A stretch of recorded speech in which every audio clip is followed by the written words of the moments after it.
by the conception that you understand truly the nature of this planet. Why?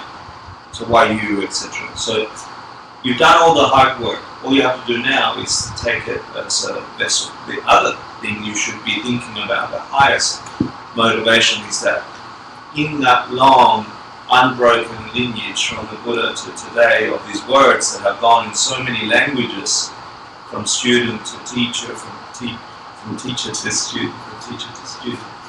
This is happening here today, July 18, 2013. You must pass it on, not necessarily like this or in a formal teaching. You must pass on the realizations that you get from this insight to the next generation, to every being you touch. This is wisdom. This is the thing that frees beings from suffering. And then lastly, a selfish motivation. I want to think that for the long life of the teachers that brought this to us, in particular Geshe Michael Roach, may every goodness fall upon them. Normally, may we see them as healthy and alive and revered and etc. So, take a moment to have a little breath while waiting. No, it's Can I ask you a asleep. question? Yeah. You said the feet back? No, it doesn't matter. No, really. It's better if your feet are Yeah. not pointing to the front. Yeah. Any questions? I'm going to try my best. If I make any mistakes, I'll correct them as we go.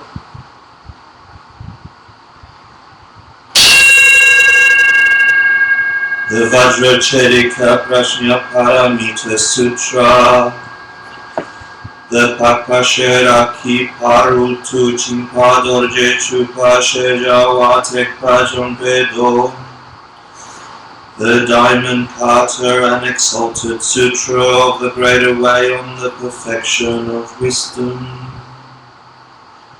Convocation of the Assembly, thus have I heard.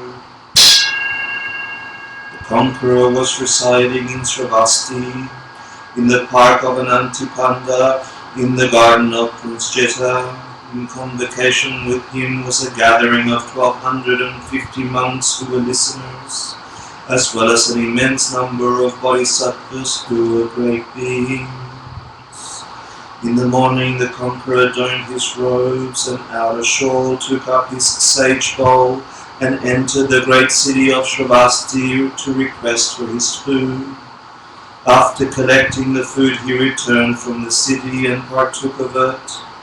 When he had finished eating, he put away his bowl and outer shawl, for he was a person who had given up eating in the latter part of the day.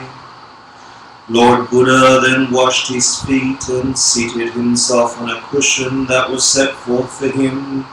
He crossed his legs in the full Lotus Sutra, straightened his back, and placed his thoughts into a state of contemplation. Then a great number of monks advanced towards the Conqueror, and by the time they had reached his side, they bowed and touched their heads to his feet. They circled him in respect 3 times and seated themselves to one side. At this point, the junior monk Subhuti was with the same group of disciples, and he took his seat with them. Subhuti makes a request. Then the junior monk Subhuti rose from his cushion. He dropped the corner of his upper robe from one shoulder in a gesture of respect, and knelt with his right knee to the ground. He faced the Conqueror, joined his palm at his heart, and bowed, then beseeched the Conqueror with the following words. O Conqueror Buddha, Tathagata, the destroyer of the foe, the totally enlightened one, has given much beneficial instruction to the bodhisattvas who are great beings. All the instruction he has ever given has been of benefit. And the Tathagata, the destroyer of the foe, the totally enlightened one, has as well instructed these bodhisattvas who are great beings by granting them clear direction. For the clear direction he has ever granted, O conqueror, has been a wondrous thing. It's a wondrous thing.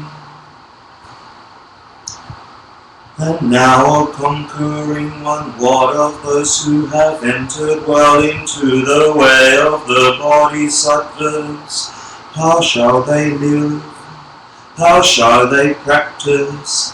How shall they keep their thoughts? This the Subhuti asked, and the conqueror spoke in the following words in reply to Subhuti's question. O Subhuti, it is good, O Subhuti, thus it is, and thus it is. The one gone thus, the Tathagata, has indeed done benefit to the bodhisattvas, who are great beings, by granting them beneficial instruction. The Tathagata has indeed given clear direction to the bodhisattvas who are great beings by granting them the clearest of instruction. And since it is so, O Subhuti, listen now to what I speak and be sure that it stays firmly in your heart. For I shall reveal to you how it is that those who have entered well into the way of the bodhisattvas should live, and how they should practice, and how they should keep their thoughts. The bodhisattvas vow, thus shall I do, replied the junior monk Subhuti, and he sat to listen as instructed to the conqueror. The conqueror too then began with the following words. Subhuti, this is how those who have entered well into the way of the bodhisattvas must think to themselves as they feel the wish to achieve enlightenment. I will bring to nirvana the total amount of living beings, every single one numbered among the rank of living beings. Those who were born from an egg, those who were born from a womb, those who were born through warmth and moisture, those who were born miraculously. Those who have physical form, those with none, those with conception, those with none, those with neither conception or non-conception. However many living beings there are in whatever realms there may be, any one at all labeled with the name of living being, all these beings will I bring to total nirvana, to the sphere beyond all grief, where none of the parts of a suffering person are left at all. Yet even if you do manage to bring this limitless number of living beings to total nirvana, there will be no living being at all who was brought to the total nirvana. Why? Because Subhuti, if a bodhisattva were to slip into conceiving of someone as a living being, then we could never call them a bodhisattva. Why? Because, O Subhuti, if anyone were to slip into conceiving of someone as a self, a person, a being or a life, then we would never call them a bodhisattva. How a bodhisattva practices giving. And I say, O Subhuti, that bodhisattva performs the act of giving without staying in things. They perform the act of giving without staying in any object at all. They perform the act of giving without staying in things that you see. They perform the act of giving without staying in sounds, and without staying in smells or taste of things that you touch or in objects of thought. Also, buddhi bodhisattvas perform the act of giving without conceiving of anything in any sign, in any way as a sign. This is how they give. Why? Think also, buddhi, of the mountains of merit collected by any bodhisattva who performs the act of giving without staying. This merit, also buddhi, is not something that you could easily measure.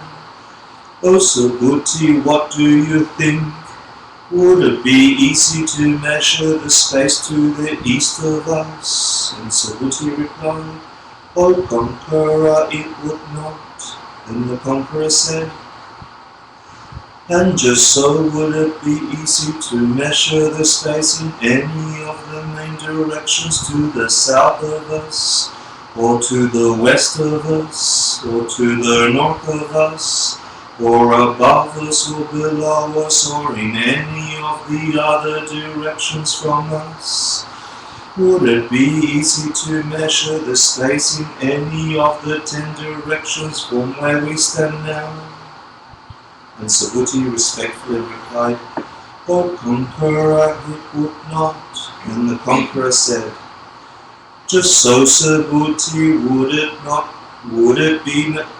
it would be no easy thing to measure the mountains of merit collected by any bodhisattva who performs the act of giving without staying. Physical characteristics of the Tathagata. Now, O Subhuti, what do you think?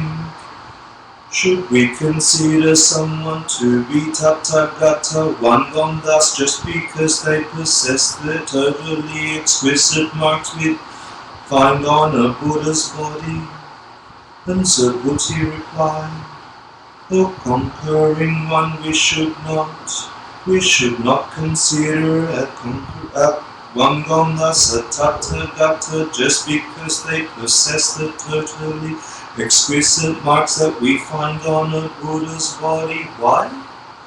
Because when the Tathagata himself described the total exquisite mark on the Buddha's body, he stated at the same time that they were impossible. And then the conqueror spoke to the junior monk Subhuti as follows. O Subhuti, what do you think? The totally exquisite marks on a Buddha's body are as such deceptive. The totally exquisite marks on a Buddha's body are also not deceptive, but only insofar as they do not exist. And so you should see the Tathagata as having no marks at all. The future of his teachings. Thus did the conqueror speak, and then the junior monk Subhuti replied to the conqueror in the following words. O conqueror, what will happen in the future in the day of the last 500s when the holy Dharma is approaching its final destruction? How would any one of those times ever see accurately the meaning of the explanations given in sutras such as this one? And the conqueror replied, O Subhuti, you should never ask a question such as this one. What will happen in the future in the days of the last 500 when the Dharma is approaching its final destruction? How would any one of those times ever accurately see the meaning of the explanations given in sutras such as this one? I say to you, O Subhuti, that in the future, in the days of the last 500, when the holy Dharma is approaching its final destruction, there will come bodhisattvas who are great beings, who possess morality, who possess the fine qualities, and who possess wisdom. And these bodhisattvas who are great beings, O Subhuti, will not be ones who have rendered honor but to a single Buddha, who have collected stores of virtue with a single Buddha. Instead, O Subhuti, there will be ones who have rendered honor to many hundreds of thousands of Buddhas, and who have collected stores of virtue with many hundreds of thousands of Buddhas, such as are the bodhisattvas, the great beings, then who will come. Suppose, O Subhuti, that a person reaches even just a single feeling of faith for the words of a sutra such as this one. The Tathagata, the one Gonda Subhuti, knows such a person. The Tathagata Subhuti sees such a person. Such a person, Subhuti, has produced and granted safety into themselves a mountain of merit beyond all calculation. Why is this so? Because, Subhuti, these bodhisattvas who are great beings never slip into any conception of something existing as a self, a person, a being, or a life. Subhuti, those bodhisattvas who are great beings neither slip into any conception of things as things, nor do they slip into any conception of things as not being things. They neither slip into any conception of a thought as a conception, nor do they slip into any conception of a thought as not being a conception. Why is this so? Because if Subhuti, these bodhisattvas who are great beings, were to slip into any conception of things as things, then they would grasp these same things as being a self, a person, a being, or a life.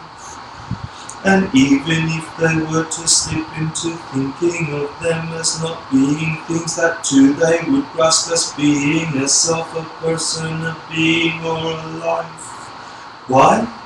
Because Subhuti, the bodhisattvas never hold the Dharma in the wrong way, nor do they hold what is not the Dharma.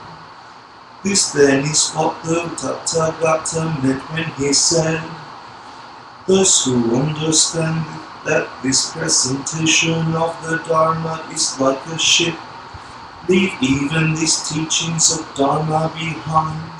What need is there to mention what they do with that which is not the Dharma? No attainment, no teaching. And the conqueror said these words to Subhuti. Subhuti, what do you think?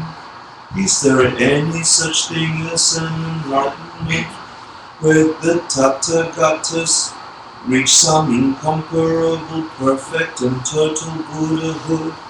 And does the Tathagata ever teach a Dharma at all? And the junior monk Subhuti replied, O conqueror, as far as I can catch the thrust of what the conqueror has spoken thus far, then I would have to say that it is impossible for there to be any such thing as an enlightenment where those Gondas, the Tathagatas, could ever reach their incomparable, perfect and total enlightenment. And it is impossible as well for there to be any such thing as a Dharma that the Tathagata could ever teach. Why? Because it is impossible for there to be any such thing as an enlightenment which the Tathagata has reached, or a Dharma which he has taught, which could ever be held. It is impossible for there to be any such thing that could ever be described. And this is because it is neither true that these things exist, not that it is impossible for them to exist. Why? because these persons who are realized beings distinguish all these things perfectly through that which is unproduced. Real merit has no merit. And the conqueror spoke.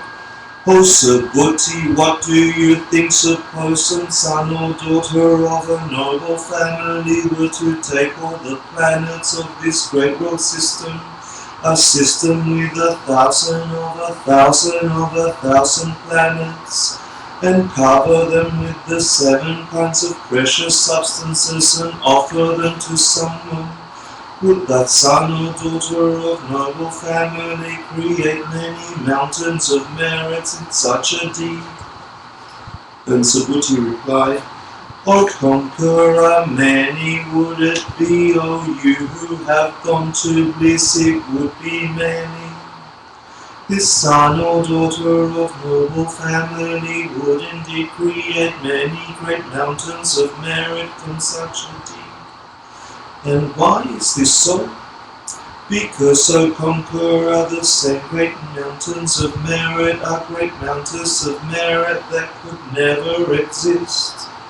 And for this very reason do the Tathagata speak of great mountains of merit as great mountains of merit.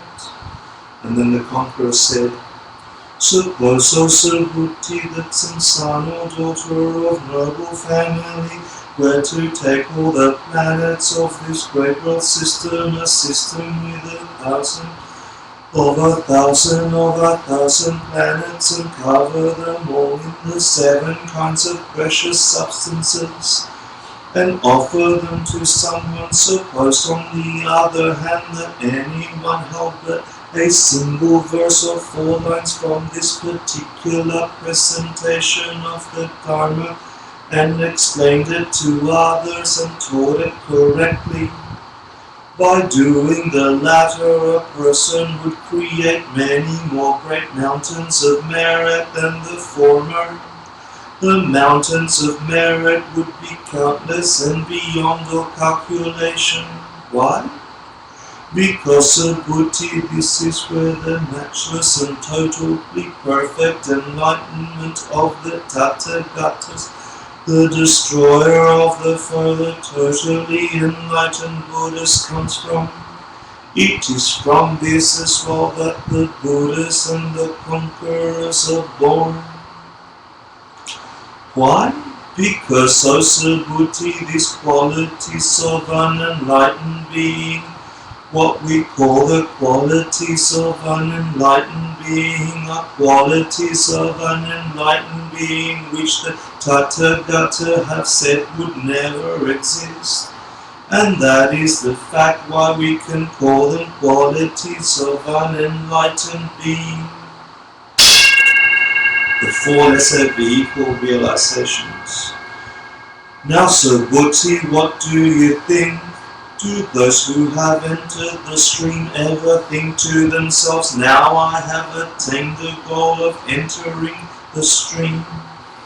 And Subhuti respectfully replied, O conqueror, they do not. Why? It is, O conqueror, because it would be impossible for them to enter anything at all. And this is precisely why we can call them a stream enterer. They neither enter into things that you can see, nor into words, nor into smells, nor into tastes, nor into things that you can touch, nor into objects of the thought. And this is again precisely why we can say that they have entered the stream. And if it happened, O conqueror, that a stream enterer were to think to themselves, I have entered, I have attained the goal of entering the stream, then they would be a being that grasps to a self, a person, a being, or a life. Then the conqueror said again, O Subhuti, what do you think? Do those who are to return but once think to themselves, now I have achieved the goal of returning but once. And Subhuti replied, O conqueror, they do not. Why? Because it is impossible for there ever to be such a state of having reached the point of needing to return but once. And this is precisely why we can call them someone who needs to return but once. And once again the conqueror spake. Subhuti, what do you think? Do those who need never return at all ever think to themselves, now I have achieved the goal of never having to return at all? And Subhuti replied, O conqueror, they do not. Why? Because it is impossible for there ever to be such a state of having reached the point of never needing to return at all. And this is precisely why we can call them someone who never returns at all. And the conqueror said, Subhuti, what do you think? Do those who have destroyed the foe ever think to themselves, I have achieved the state of destroying the foe? To this Subhuti replied, O conqueror, they do not. Why? Because it is impossible for there ever to be any such state of having destroyed the foe.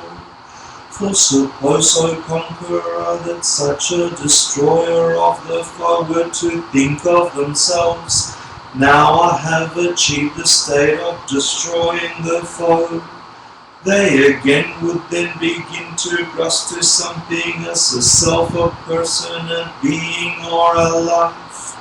O conqueror, I declare that the Tathagata, those destroyers of the foe who are totally enlightened Buddhas, reside in the highest of all those states that are free from mental afflictions. And I am, O conqueror, a person who is free from desire. I am a destroyer of the foe. But I do not, O conqueror, think to myself, I am a destroyer of the foe.